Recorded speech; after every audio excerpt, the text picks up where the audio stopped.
ASEAN Breakfast Call. First and foremost news from Southeast Asia.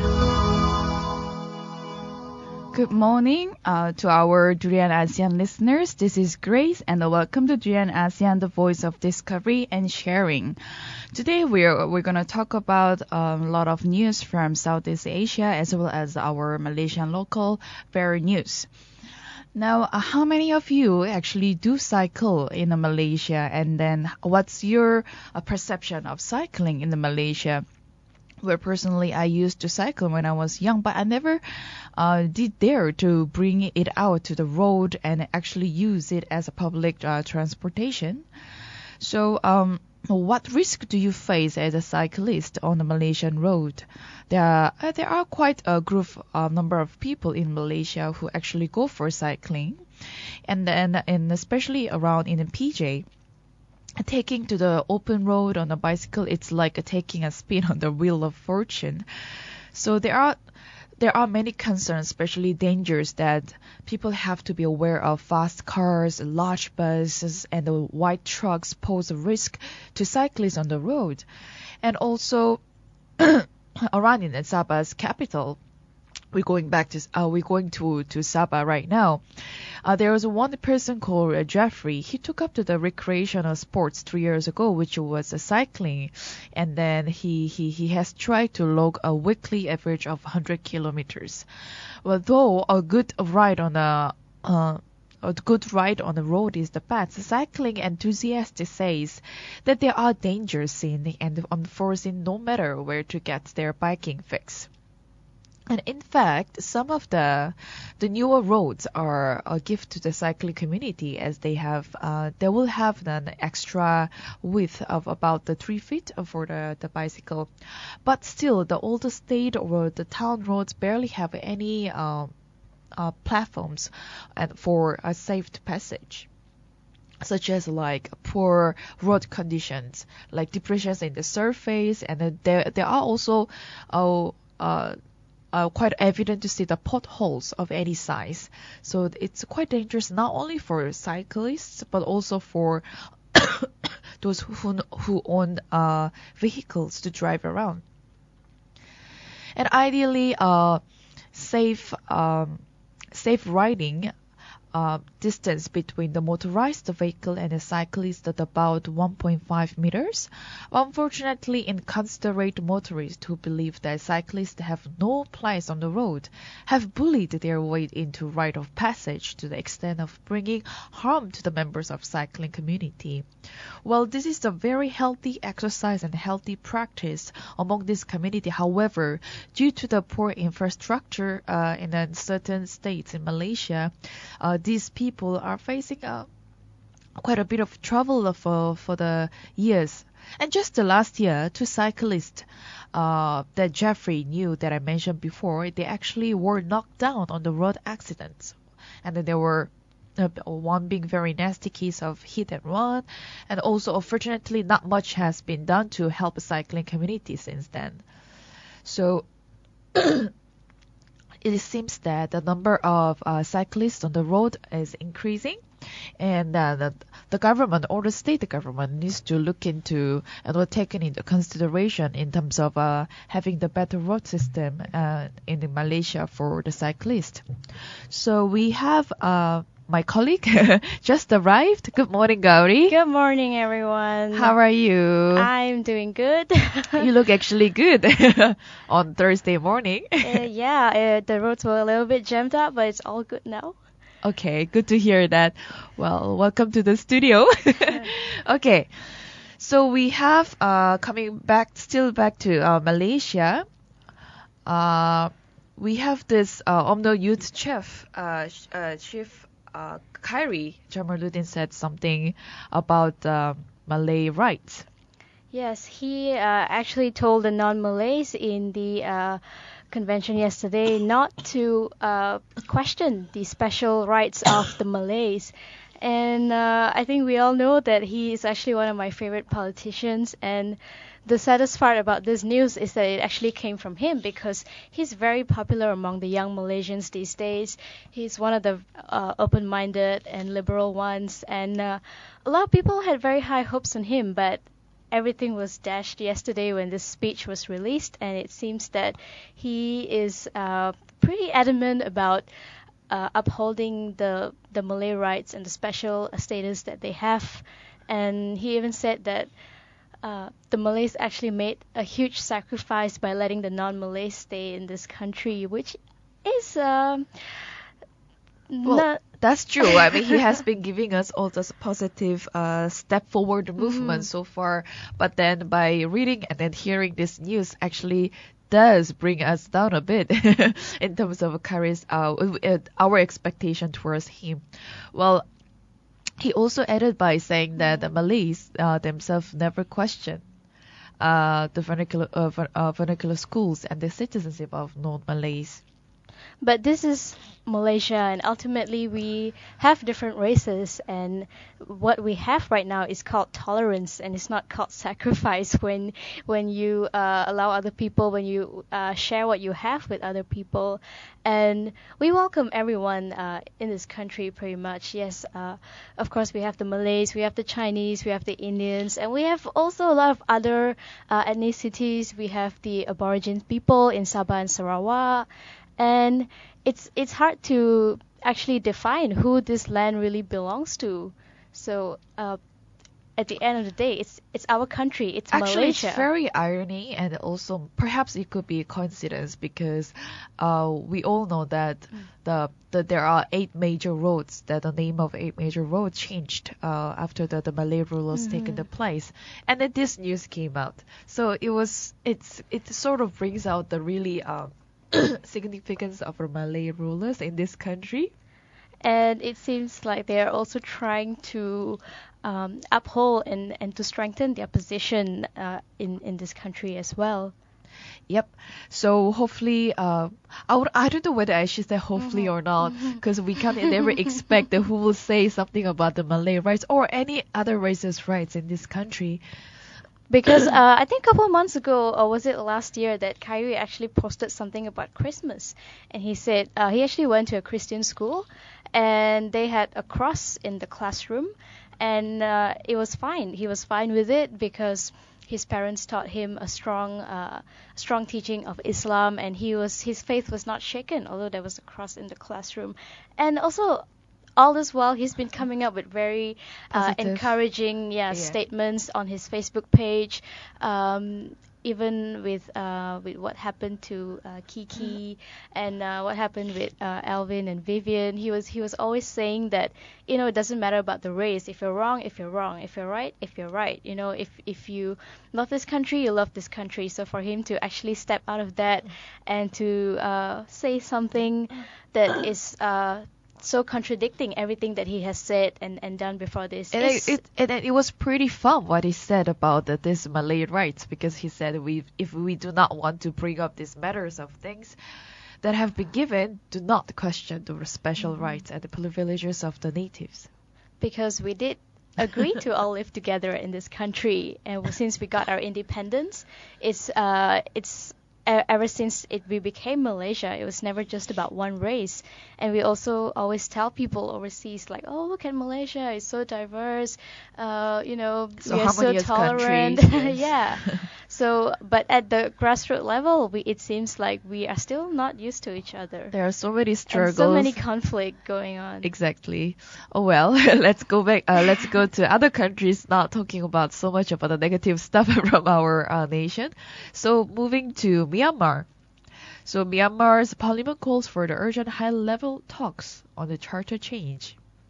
So it was actually adopted a few days ago, calling for urgent talks among the 6 of Myanmar's top political leaders, including President Thein Sein, military chief, and opposition chief Aung San Suu Kyi, on amending the country's constitution in what is seen as a major reform move. So what's significant about this is, of course, the amendment of the constitution, because before this, they actually said that the constitution cannot be amended until after the elections, and now they are calling for talks with all the officials to say that it is actually possible to make some amendments to the constitution, because otherwise Aung San Suu Kyi cannot contest, because her husband and her sons are British, and that's not allowed in Myanmar. So if they can actually reform this, she can stand for elections, and that could actually bring about a change in Myanmar, which we were all not sure if it could happen. Definitely, they will bring another change in Myanmar since Myanmar is opening to so many potential in terms of economic growth, in terms of a government system, and also the parliament motion seeking the emergency debate on changing the 2008 junta-backed charter was proposed by this powerful ruling Union Solidarity and Development Party, which is called USDP, and it was also unanimously adopted by the legislature. And also people do expect their leaders to hold frequent debates as they want a sort of reformed development as soon as possible. And also, while they are discussing the amending the constitution, if all the leaders are united, then we will follow suit. I mean, that's why they proposed the motion as well. So actually, change the constitution is actually a good movement in this country because Myanmar has been under this military government for a long time, and they are looking towards a change and then for the better nation and the better government system. So hope that we can hear the more good news from Myanmar, and Myanmar definitely has a lot of potential in these ASEAN regions. But of course, it's not that easy to just amend the constitution. They have to come up with a referendum and send it around, ask people, are they okay with it? Of course, Myanmar is trying its best to go for all these electoral reforms because they are done with their military rule. They want to do away with it. We're moving forward. It's ASEAN 2015. We have the AEC. And Myanmar doesn't want to get left behind, obviously, because it was also just the outgoing chair. And they want to keep up that momentum and keep doing well in all aspects, not just politically, economically, even socially. So if they can actually come up with a way to amend the constitution and let Aung San Suu Kyi contest, there will be a more balanced election in that sense, because if it's just the government and their people, then there's no point having an election in the first place. But if it's the government and the opposition having equal rights in the election and let the people decide, then there could be a positive change that we can see.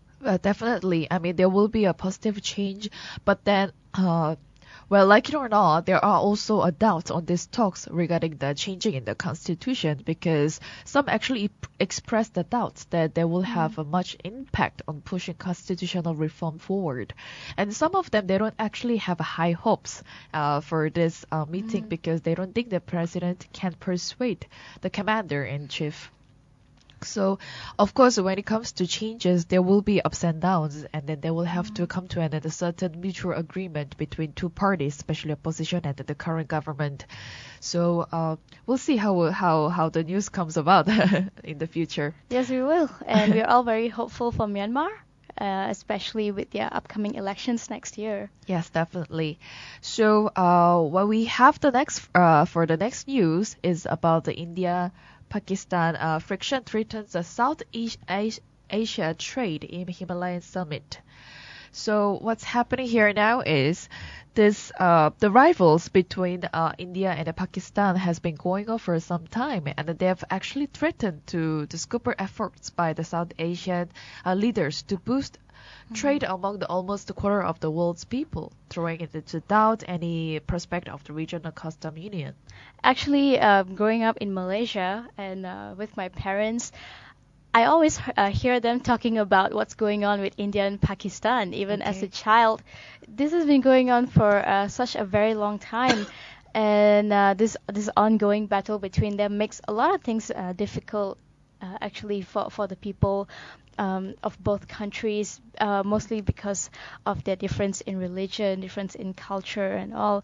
And this is we are actually gonna get affected by this because we are trying to sign a deal with India and Pakistan for trade agreements and all, but because of this ongoing battle that they have, Pakistan is actually refusing to sign the deal, and that is also giving India a hard time in a sense, and it's Of course. affecting us eventually. Of course, this tension between India and Pakistan has been going on for many, many, many years.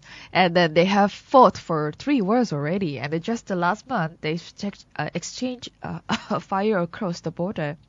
And, well, the agreement aimed to boost the trade and electricity sharing, including across Pakistan, heavily militarized the border with India.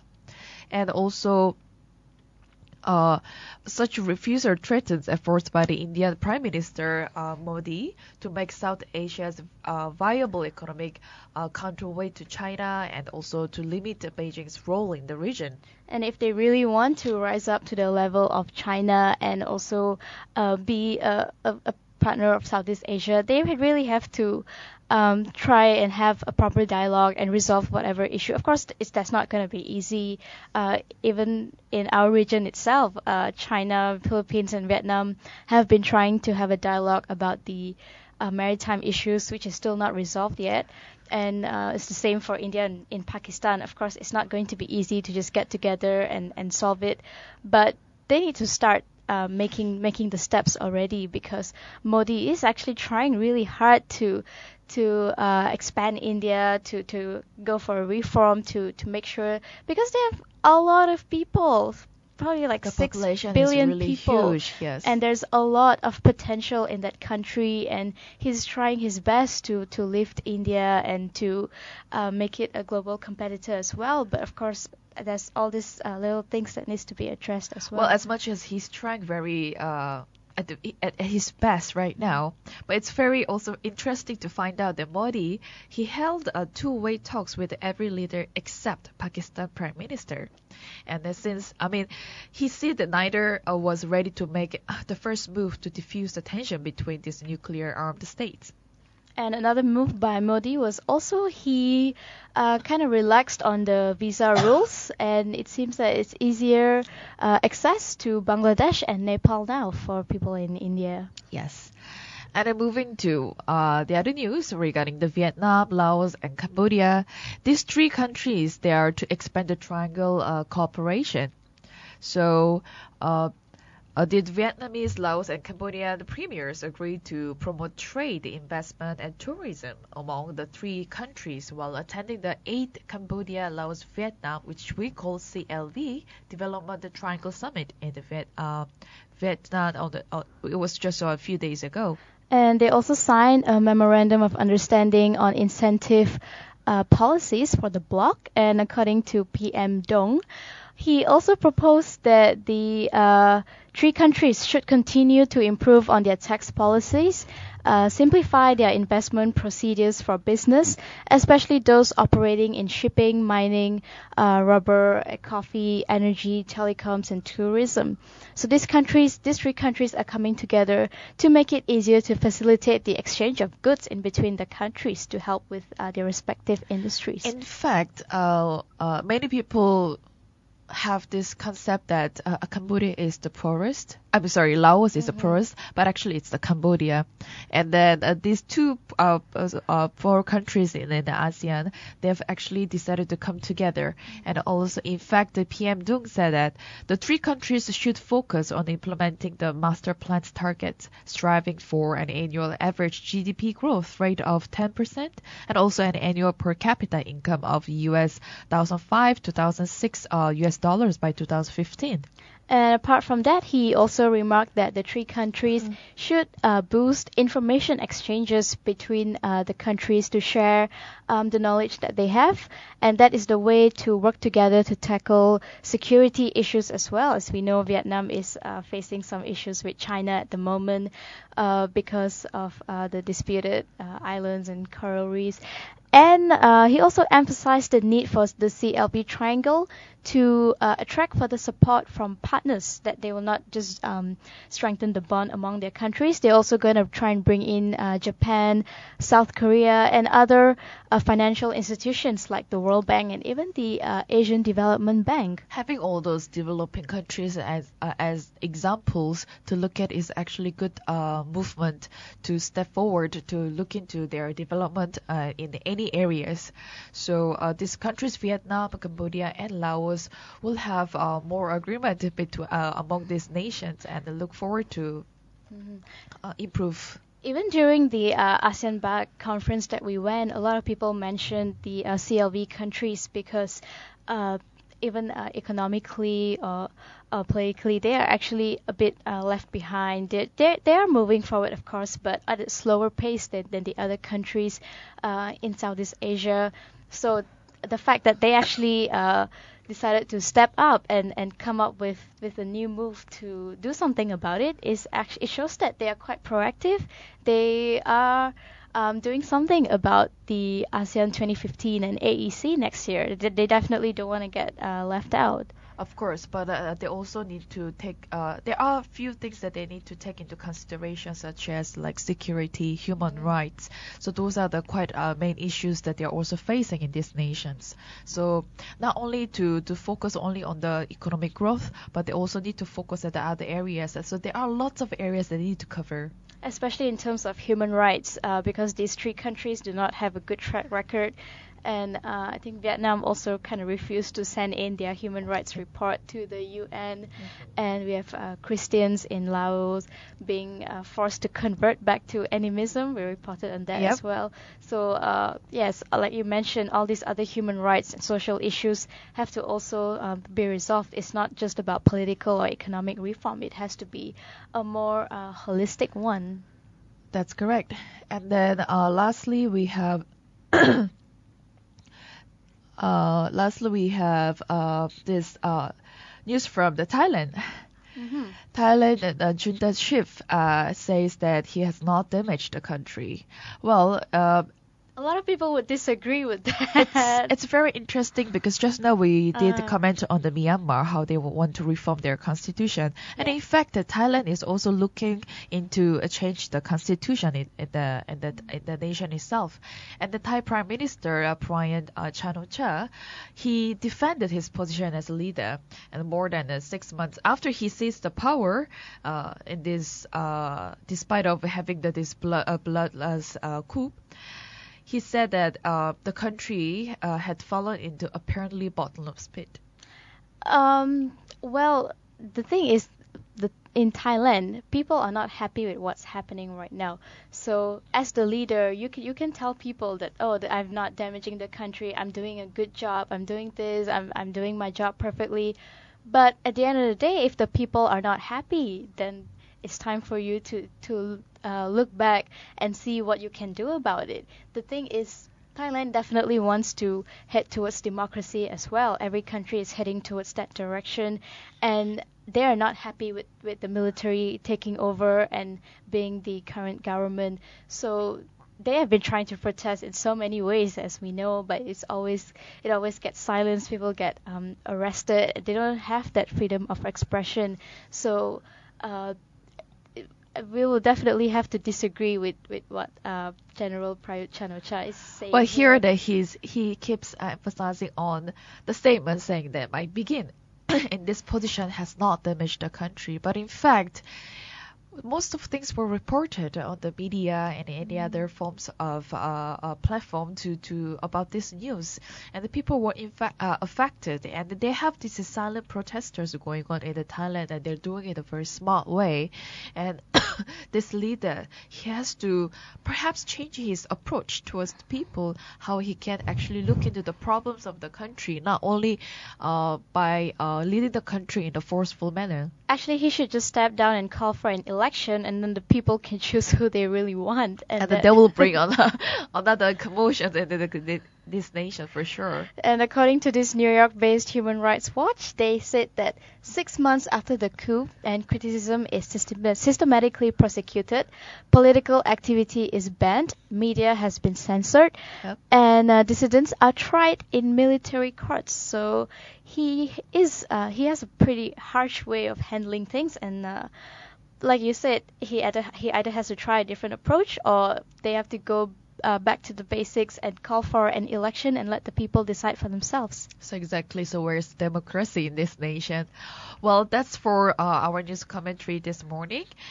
Please do find us at adrianasian.com on our website. And don't forget to like us on Facebook, facebook.com during ASEAN. We also have a Twitter page, and subscribe to our YouTube channel as well. And don't forget to download our TuneIn app and to find us at Durian ASEAN. This was Grace. This is Gowri. Bye bye.